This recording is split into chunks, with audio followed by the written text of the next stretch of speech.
সাজ বাবাই আর সোনু এখন থেকে আমাদের সঙ্গে থাকবে? বেলা জিজ্ঞেস করে ওঠে। কখনোই না, ওরা আমাদের সাথে থাকতে পারবে না। সাজ কঠিন গলায় বলে ওঠে। সাজ, বেলা চিৎকার করে ওঠে। বাকি সবাইও অবাক হয়ে গেছে। তারা সাজের কথা শুনে যেন এটা বিশ্বাসই করতে পারছে না যে সাজ এই কথাটা বলতে পারে। কি? সাজ কি? সাজ চোখ ঘুরিয়ে জিজ্ঞেস করে ওঠে বেলাকে। বেলা অবাক হয়ে আছে সাজের দিকে তাকিয়ে। তোমার বাবাই আর সোনু যদি এখানে থাকে তাহলে তোমাদের বাড়ি আর বিজনেস দায়িত্ব নেবে কে শুনি? সাজ চোখ ঘুরিয়ে ভ্রুকুচকে জিজ্ঞেস করে। বেলা অবাক চোখে একবার তার বাবাই আর একবার সাজের দিকে তাকায়, যে এখন হাসি মুখেই দাঁড়িয়ে আছে। বাকিরা আবারও অবাক হয়ে তাকিয়ে আছে। আরে বাবা, তোমার মায়ের থেকে আমি তোমার সব কিছু নিয়ে নিয়েছি। বাড়িটা আমি তোমার বাবাই আর সোনুর নামে ট্রান্সফার করেছি। পরে তোমার বাবারটা আলিয়ার নামে হয়ে যাবে। আর বিজনেসও 50% সোনু শেয়ার দিয়েছি। তাই ওরা যদি আমাদের সাথে থাকে তাহলে ওরা ওগুলো দেখবে কি করে শুনি? হ্যাঁ, ওরা আমাদের সাথে থাকতে পারে, যখন খুশি আসতে পারে, যেতে পারে। বুঝলে কিছু? সাজ হেসে বলে ওঠে। সাজ, বেলা চোখে পানি আর মুখে হাসি নিয়ে বলে ওঠে। আমি জানি জান তুমি কি বলতে চাইছো, আমি এটা পরে শুনবো। এখন তুমি সবার সাথে আনন্দ করো, আর তোমার বাবাই যতদিন না সুস্থ হচ্ছে ততদিন আমাদের সাথে থাকবে। এখন ঠিক আছে? আর হ্যাঁ, একটা কথা, তুমিও তোমার ড্যান্স ও ইউনিভার্সিটি করে যদি চাও তো তুমি তোমার অফিসের দায়িত্ব নিতে পারো, কারণ আফটার অল তুমি ওই কোম্পানির চেয়ারম্যান। সাজ বেলার গালে হাত রেখে বলে ওঠে। সাজের কথা শুনে ওখানে থাকা প্রত্যেককে খুব খুশি হয়ে যায়। এতক্ষণ তাদের মনে থাকা অবাক কাটিয়ে ওঠে পরের কথাগুলো বুঝতে পারে সাজ কেন বলেছিল। তাই সবাই একসাথে থেকে আনন্দতে মেতে ওঠে। ভাই, আমি বেদকে ভালোবাসি আর বেদকেই বিয়ে করতে চাই। মাথা নিচু করে বলে ওঠে সারা। সবাই একসাথে ডিনার করছিল আর সেখানেই সারা এসে বোমাটা ব্লাস্ট করে। সাজ ভ্রু কুচকে তার সামনে দাঁড়ানো সারাকে দেখছে। সারিফ সবে মুখে খাবার দিয়েছিল, সারার কথা শুনে তা গলায় আটকে যায়। আর বাকিরা খাওয়া রেখে সবাই এক দৃষ্টিতে সামনে দাঁড়িয়ে থাকা সারাকে দেখছে, যেন মনে হচ্ছে তারা ভুল শুনেছে। সারার মুখে এই কথা যেন বিশ্বাস হচ্ছে না কারো। সাজ আগে থেকেই জানতো এই বাড়িতে কি চলছে, কোথাকার জল কত দূরে গিয়ে গেছে। বেলা খাওয়া রেখে সাজের মুখের দিকে তাকিয়ে আছে, বোঝার চেষ্টা করছে সাজের অভিব্যক্তি কি হতে চলেছে। বেলা তাকে দেখছে বুঝতে পেরেই সাজ বেলার দিকে তাকিয়ে দেখে তার দিকে তাকিয়ে ভ্রু কুঁচকে আছে। সাজ কোনো কিছু না বলে আরো চোখ মুখ গম্ভীর করে নেয়, আর বাকিরা সবাই চুপচাপ একে অপরের মুখের দিকে দেখে ইশারা করতে থাকে। তারা ভাবতেও পারেনি সারা এতটা বোল্ড। চুপচাপ খেতে বসে যাও। সাজ কঠিনভাবে বলে ওঠে। সাজের কথা আর কঠিন গলা যেন ওখানে থাকা বাকিদেরও চমকে দিয়েছে। তারা আর কোনো কথা বলার সাহস পায় না। সারাও চুপচাপ বসে পড়ে। শান্তা, জাকিয়া, রুহি, আলিয়া সবাই করুণ চোখে একবার সাজ আর একবার সারাকে দেখছে। তারা বুঝতেও পারছে না আগে কি হতে চলেছে। সারিফ, সব ছেলেগুলোকে আধ ঘন্টার মধ্যে আমি ড্রয়িং রুমে দেখতে চাই, আর সাথে তোমাদেরকেও। ওখানে থাকা বাকিদের উদ্দেশ্যে বলে ওঠে। তারপরেই টেবিল ছেড়ে উঠে রুমে চলে যায়। সবার মধ্যে এবার যেন হকচকিয়ে ওঠে। তারা বুঝে উঠতে পারছে না যে সাজ করতেটা কি চাইছে। ড্রয়িং রুমে বসে আছে সাজ, তার পাশেই বসে আছে বেলা, আর তারপর সব লাইন দিয়ে বসে আছে বাকি মেয়েগুলো। সবার চোখ মুখ উদ্বিগ্ন হয়ে আছে। বেলা বসে বসে শুধু একবার বাকিদের দিকে তাকায় আর একবার সাজকে ইশারা করে, হাতের উপর হাত রেখে চিমটি কাটে। কিন্তু সাজ গম্ভীর ও নিরুত্তাপ হয়ে বসে আছে, দৃষ্টি সামনের দিকে। সে না বেলার দিকে দেখছে আর না বেলার করা কোনো কাজে প্রতিক্রিয়া জানাচ্ছে। হঠাৎ করে বেদ, ওম, নিশান ওদের সাথে আকাশও হন্তদন্ত হয়ে সামনে এসে দাঁড়িয়ে যায়। সবগুলো হাঁপাতে থাকে। তারা বাড়ির পরিবেশ এমন গম্ভীর থেকে ভ্রু কুচকে সারার দিকে দেখে। কি হয়েছে? এত জরুরি তলব কেন, তাও এত রাতে? নিশান বড় বড় নিঃশ্বাস ফেলতে ফেলতে বলে ওঠে। বাকিদের মুখে কোনো কথা নেই। সবাই একে অপরের মুখের দিকে তাকিয়ে চুপ করে আছে। আরে হয়েছেটা কি বলবে কেউ? আর তোমরা এমনভাবে বসে আছো কেন, যেন মনে হচ্ছে কারোর জন্য শোক পালন করছো? বেদ সবার দিকে তাকিয়ে বলে ওঠে। বেদ, আমার বোনের বিয়ে ঠিক করেছি। সাজ কঠিন গলায় বেদের মুখের দিকে তাকিয়ে বলে ওঠে। সাথে সাথে একটা যেন বাজ পড়লো পুরো রুম জুড়ে। সবাই চমকে গেছে। সাথে সাথে সারা আর বেদের মুখের রং চেঞ্জ হয়ে গেছে। বেদের অবস্থা পুরো করুণ হয়ে গেছে। কি বলবে ও বুঝতে পারছে না।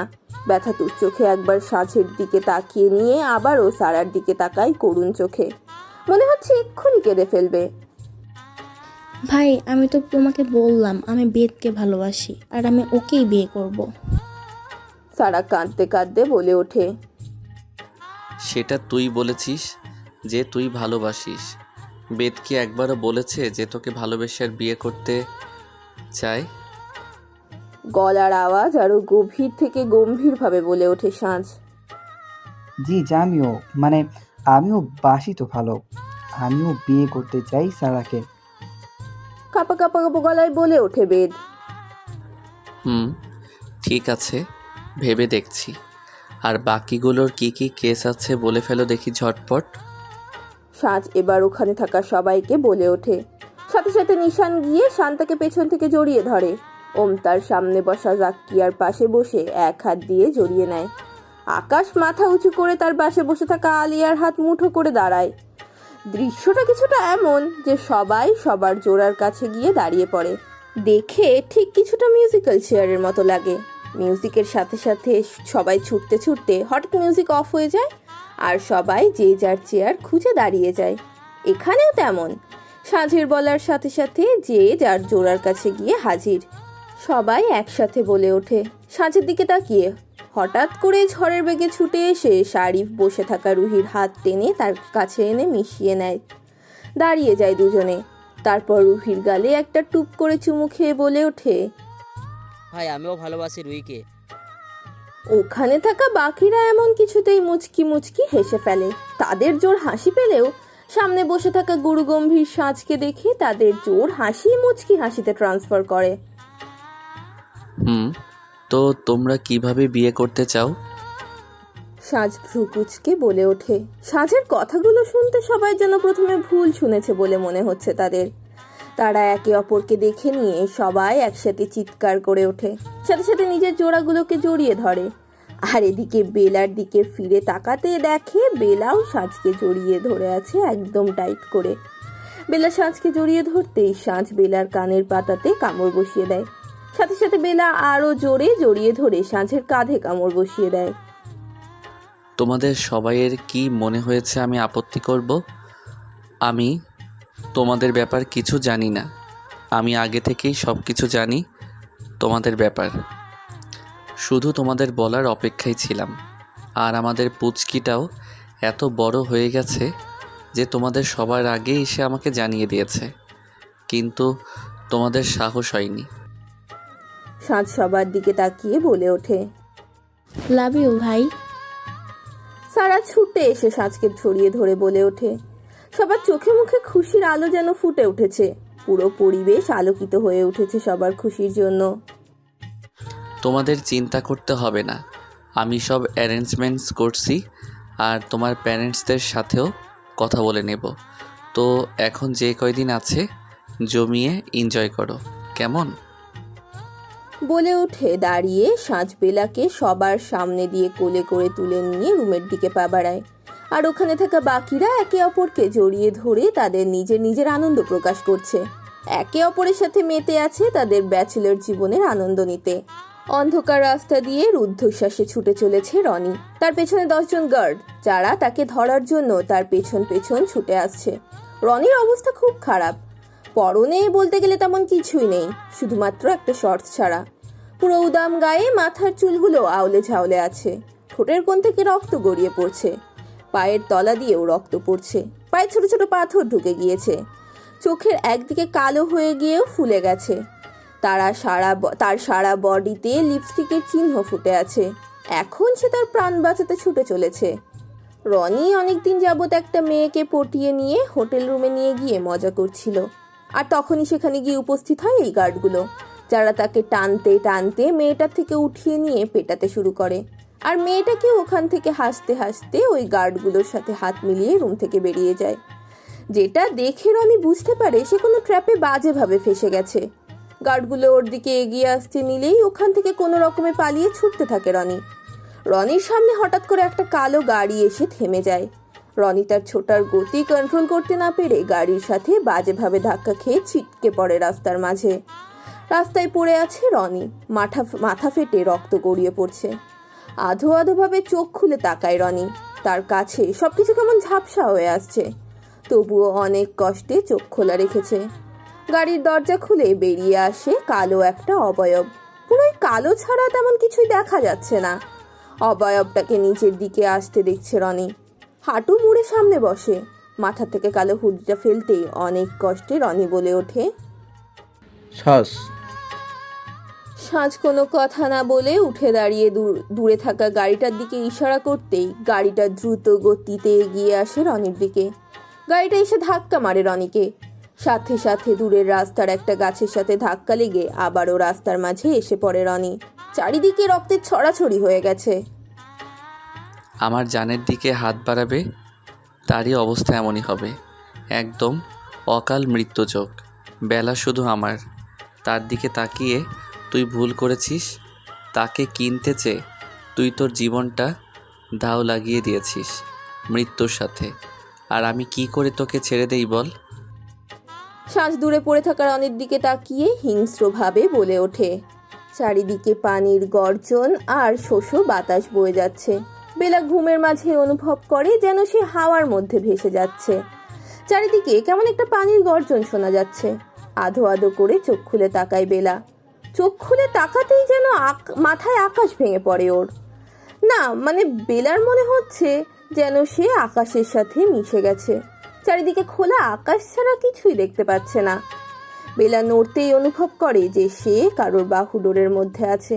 মাথা ঘোরাতেই দেখতে পায় সে সাঁঝের কোলে আছে, আর তার দিকেই তাকিয়ে আছে সাঁঝ। মুখে ফুটে আছে একটা মন কাড়া হাসি। বেলা সাঁঝের মুখে হাসি দেখে তার মুখেও হাসি ফুটে ওঠে। সে দু হাতে সাঁঝের গলা জড়িয়ে ধরে। সাঁঝ বেলার নাকের সাকিতে নাক ঘষে বেলাকে নিচে নামিয়ে দেয়। বেলা দাঁড়িয়ে গিয়ে অনুভব করে তার পায়ের তলায় নরম কিছু আছে। মাথা ঘুরিয়ে চারিদিকে দেখতেই তার চোখ কপালে উঠে যায়, কারণ সে যেদিকে মাথা ঘুরিয়ে দেখুক না কেন শুধু পানি আর পানি, আর মাথার উপরে খোলা আকাশ। নিজের কাছের দিকে দৃষ্টি দিতে দেখতে পায় চারিদিকে লাল আর সাদার কম্বিনেশনে ডেকোরেট করা সাদা সাদা পর্দা ও ঝুড়ি, আর তার মাঝে মাঝে রেড লাভ শেপের বেলুন লাগানো। আর তার সাথে সে যেখানে দাঁড়িয়ে আছে সেখানে পুরোটাই লাল গোলাপের পাপড়ি বিছানো। দূরে টেবিলের ওপর সাদা টেবিল ক্লথ ও উপরে গোলাপের পাপড়ি দিয়ে লাভ আঁকা, আর তার মধ্যে লেখা আছে সাঁঝের বেলা। বেলা অবাক হয়ে চারিদিকে দেখতে আছে। মুখে হাত দিয়ে বেলা সাঁঝের দিকে তাকায়। সাঁঝ নিজের হাতের দিকে তাকিয়ে দেখে 12টা বাজতে 5 সেকেন্ড বাকি। সাথে সাথে সাঁঝ বেলার দিকে তাকিয়ে মুচকি হেসে বেলার কোমর ধরে কাছে টেনে এনে সামনের দিকে আঙুল দিয়ে ইশারা করে। বেলা সামনে তাকাতেই দেখতে পায় ঘড়িতে পুরো রাত 12টা বাজে। সমুদ্রের বুকে হঠাৎ করে একটা একটা করে ক্যাপিটাল ভেসে ওঠে, আই লাভ ইউ, আর তার ঠিক নিচে ভেসে ওঠে, উইল ইউ ম্যারি মি। বেলা অবাক চোখে তাকিয়ে আছে মুখে হাত দিয়ে। তার চোখের কোণে রয়েছে খুশির পানি। সাঁঝ বেলাকে ঘুরিয়ে বেলার সামনে হাঁটু মুড়ে বসে তার দিকে হাত এগিয়ে দেয়। বেলা শুধু অবাক হয়ে সাঁঝের দিকে তাকিয়ে আছে। কি করতে তা চাইছে তা বুঝতে পারছে না বেলা। বেলার দিকে তাকিয়ে বলে ওঠে সাঁঝ, Bela, I love you, will you marry me?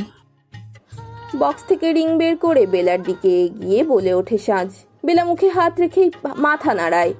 সাথে সাথে সাঁঝ বেলার আঙুরে রিংটা পরিয়ে দেয়, আর তারপরেই ঝাঁপিয়ে পড়ে সাঁঝের গলায়। দু হাত দিয়ে জড়িয়ে ধরে সাঁঝকে। সাঁঝও দু হাতে জড়িয়ে নিয়ে উঠে দাঁড়াইয়ে দুপাক ঘুরে নেয়। বেলাকে কোমরে ধরে বেলার ঠোঁটে ঠোঁট ডুবিয়ে দেয়। বেলা দু হাতে সাঁঝের মাথা ধরে সেও শুষে নিতে থাকে সাঁঝের ঠোঁটের মিষ্টি।